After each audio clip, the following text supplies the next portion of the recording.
Oh, hey, what's up? Thank you for coming back. This is part 2 of the Trailduster, my 1978 Plymouth Trailduster. Pretty rough, but it's really cool. Have you seen part 1 yet? Here's a recap. This is my 1978 Plymouth Trailduster. I bought it out of this warehouse that was packed full of Dodge trucks, and this one has been sitting since 1996, which means it's been off the road for 25 years. Now in the last video, I got the thing to run again.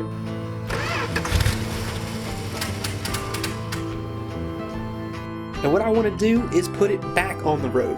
So today we're going to work on the brakes, get everything working and functioning so we can take it back down the road for the first time in nearly 3 decades. Well, you remember me telling you about the front end making a noise? Well, it's because of me. I'm an idiot. So I forgot whenever I put these 33 by 1250 tires on here to get it to roll and just see if they fit. For some reason, I didn't tighten up the wheels all the way. Look. That's bad. That's really bad. But it doesn't matter. We're taking these wheels off anyway to start on the brakes. We're going to tackle the front ones first. And wish me luck. Oh gosh, it's heavy. Ah.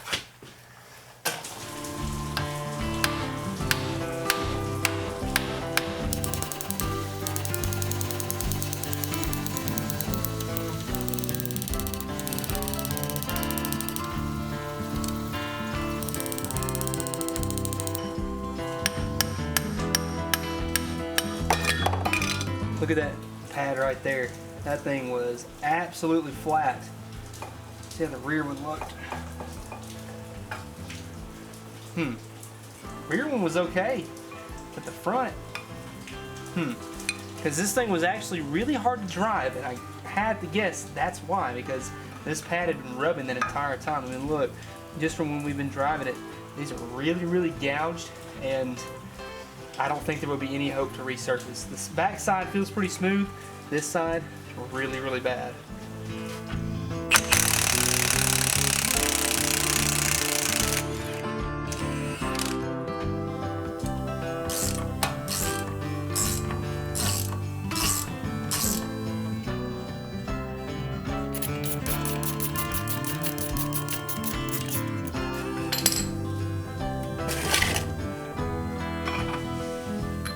So we got to pop all 5 of these studs out because these inner splines right here need to come off of our old rotor to put onto our new rotor. And it comes with the bearing assembly and all with our grease seal. And we've got to pop all these out. So I've got a nice little press tool right here. And we're going to just gently press all 5 of these out.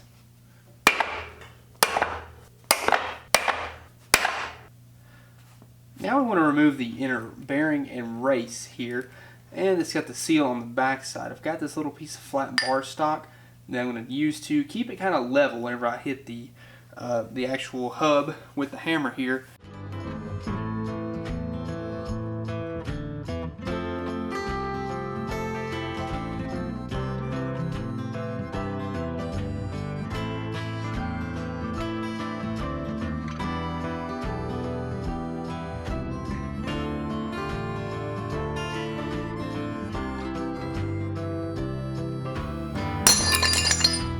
That did it. So we set our hub into the press here, and I've got the brand new brake rotor sitting right there. Looks good. Get everything lined up. I'm going to put the new seal, press that down there. And then we have a brand new bearing here that we're going to press on in just a minute after we pack it full of grease.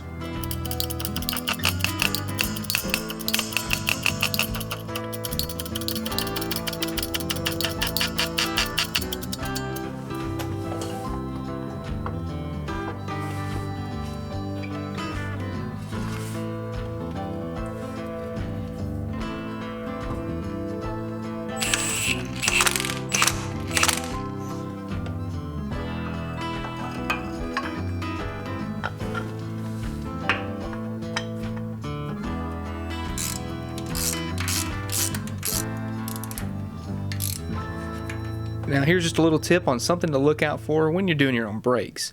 Drum brakes aren't that complicated, but they have a lot of small pieces and moving parts.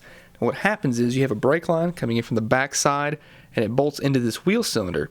When the brake is applied, 2 push rods on each side of this wheel cylinder push outward. And what they do is apply pressure to the shoes, which in turn rub against the drum that is spinning and rotating with the axle. And whenever that is applied, it will stop the car. Now, what happens is one of the most common issues for brake failure is these wheel cylinders. And you can tell that this is what's happened here. And whenever these wheel cylinders start to leak, they combine with brake dust and pretty much make this, which is disgusting. We don't want that. We want to get rid of all that. So we're going to take all this apart, clean it up, and then rebuild it completely. But it's just something to look out for. Now, I've shown brake jobs in the past, but I want to go ahead and reiterate, always a good idea to get some hardware. Whenever you're doing these springs, you got to keep in mind, these things probably been holding tension for about 50 years at this point. You don't want to slack off because that is what retracts the shoes coming back in. We want to make sure we don't break these. But if we do, we have some extra hardware. It's a couple bucks to buy some springs. I mean, pretty much every vehicle is going to have a reproduction set of springs you can probably find, if it's a pretty common vehicle. So it doesn't hurt to go ahead and buy a set.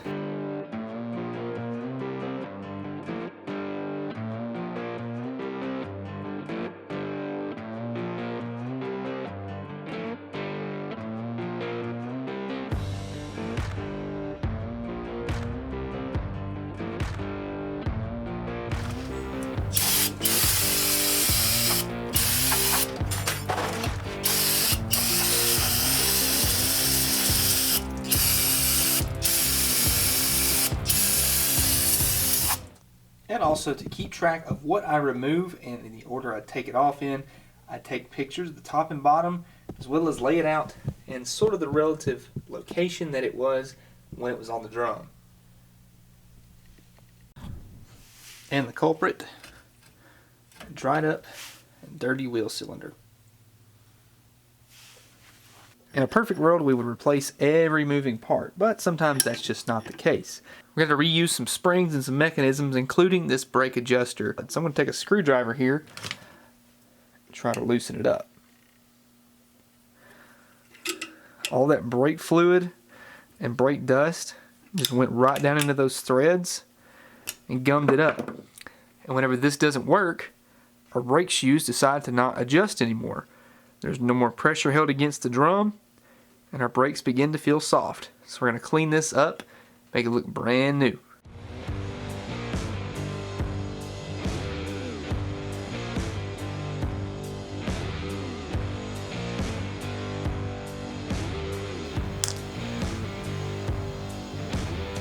You know what's nice? Brake shoes, especially brand new ones. These are bonded, they're not riveted, but hey, you know what? They'll do the trick. Now, something I want to recommend is to not skimp out on your brakes. If you're going to drive it, make sure you can stop it.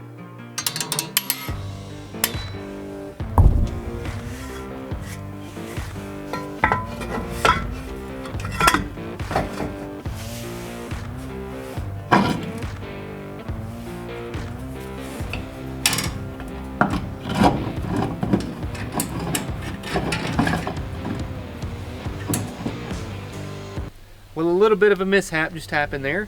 Put the master cylinder on, and that buttoned up everything completely brand new on the braking system.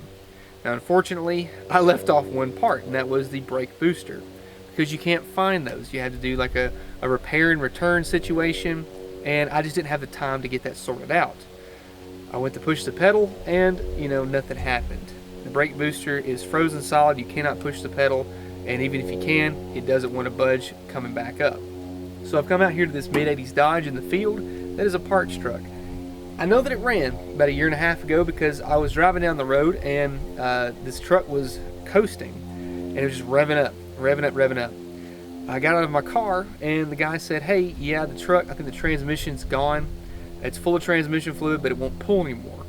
So I get out and I push him back home. It was like, I don't know, maybe 1/4 mile away. And he coasted into his driveway. Maybe a couple weeks later, he came by and asked if we wanted to buy it. Sure enough, got it. Dad ended up pulling the engine out of it to put in his petty truck. So we just have basically this 4-wheel drive short bed with a bad transmission, but otherwise a complete truck. He had just recently gone through the brakes, so I know that the brakes work because, I mean, they were literally just driving it. So I'm going to pull the brake booster and master cylinder off of this thing. The problem is that it's got the modern style master cylinder with a 2-bolt versus the 4-bolt that's on the truck right now.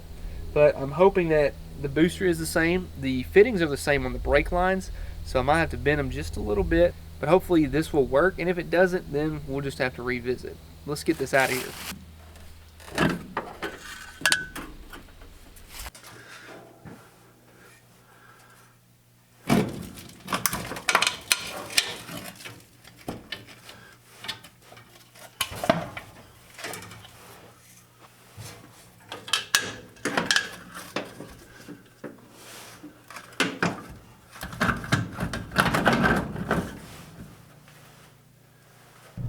And of course, after we got all the brakes bled, I noticed something. Now this should have been a suspect problem. I just didn't think anything of it. But look here. See all the paint that's just blown off of this thing? You can tell that this master cylinder has been leaking, especially whenever I mashed the pedal, it went straight to the floor. And you can see brake fluid poured out the backside. So that's weird because the truck that it was on actually did run and drive. I guess it just dried up the seals and it decided to quit working. We've got a new master cylinder. Let's pop it on and hopefully this will fix our brakes.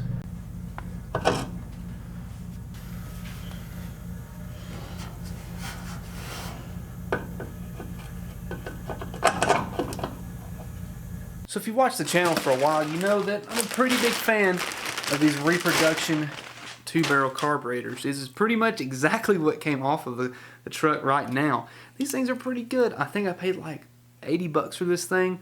It's a brand new unit. I mean, a rebuild kit costs maybe 30, 40 bucks. So whenever you can buy a brand new unit, all clean and nice, for just a little bit more, these things can be pretty expensive on some options here, but this one, not a lot of money, and it's brand new. So we can pop the old unit off here and see how it looks and compares. So you see, I mean, this thing is dingy. It's so dark you can't even tell what it looks like on the camera. This thing has been sitting on here since 1978, and it runs like that. And I figured out why this thing was running so bad. This port back here was unplugged.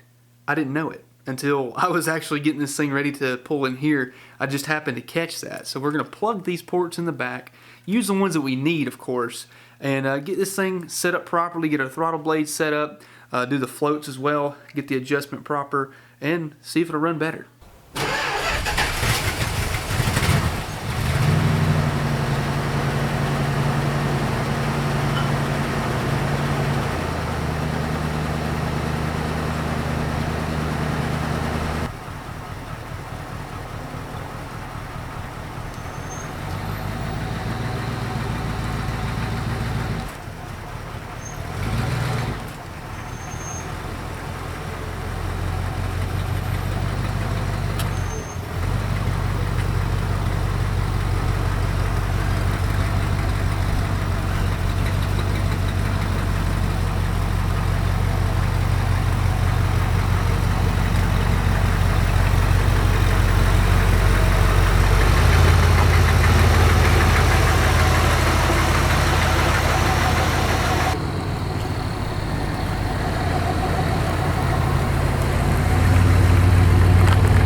First,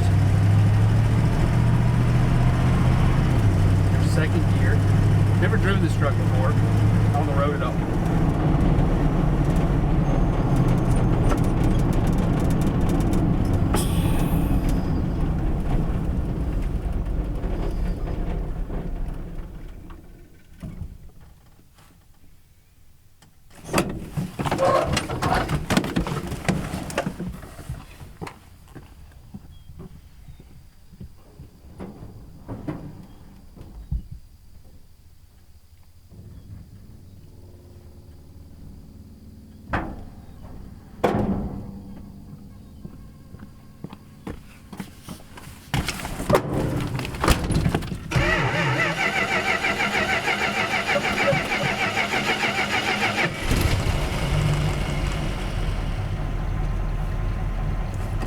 never driven this truck on the road before.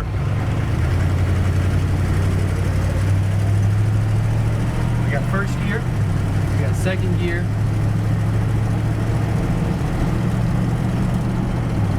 It's third gear. It's kind of a little bouncy. I mean, that front right shock still isn't bolted in to anything, and the steering does whatever it feels like, but it does drive. The next thing we got to do is for sure get a lift kit. Well, maybe make sure the brakes work.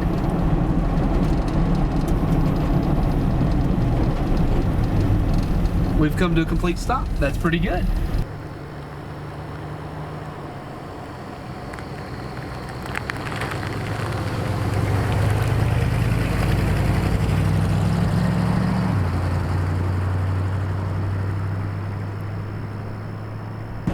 What amazes me about this truck, it's been off the road since 1996, according to the tag on the front bumper, but it still drives. I really wonder why it was parked. I honestly believe it was because it was rear-ended, so that kind of makes me a little bit hopeful for at least the future. Oh God, it's dead again. Oh, stop, stop, stop, stop, stop, stop, stop, stop, stop, stop, stop, stop.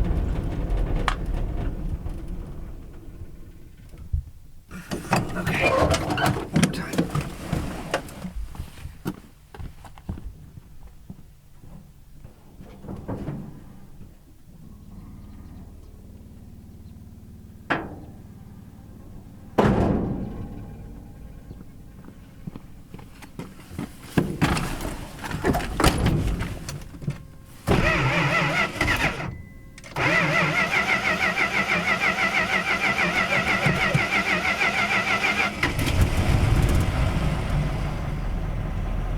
Do I make you nervous?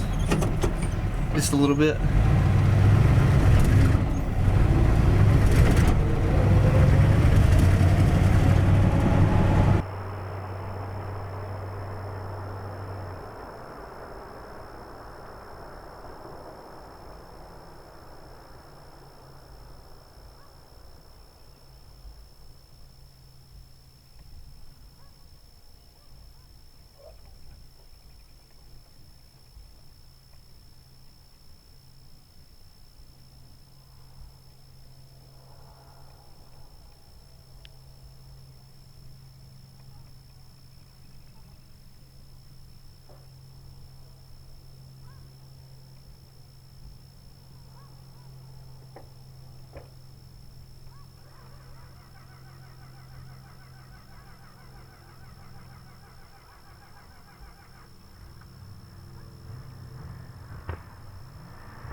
Now we have to do a 180 here, turn her back around and go back home, and immediately tear right back into it to see if we can get a lift kit going. Because I've got a rough country 4-inch lift and some 33 by 1250 15s on a 15 by 10 wheel that we're going to put on this truck and actually take it wheeling. That's going to be the next video. But now that we got it to drive, it's pretty exciting. I've never driven a Ram Charger Trailduster, believe it or not. And to have a 4-wheel drive truck that you can actually somewhat use is pretty cool. I know that we still have an oddball set of tires on the rear. We got 33 1250 still in the front, but the front drive shaft is still out. I have a brand new one we're going to put in the truck here shortly too, and then actually see if 4-wheel drive works. I have a feeling that this thing is pretty worn out. I mean, look at the steering. I'm doing all this and not moving at all, but it's pretty floaty.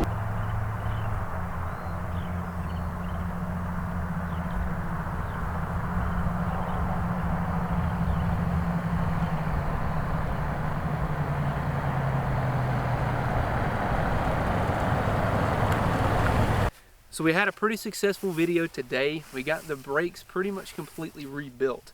Now we did have to fight about 3 or 4 different master cylinders, but the good news is the brakes worked. And we got to the point where we could actually drive this truck down the road for the first time since 1996, aka 25 years ago.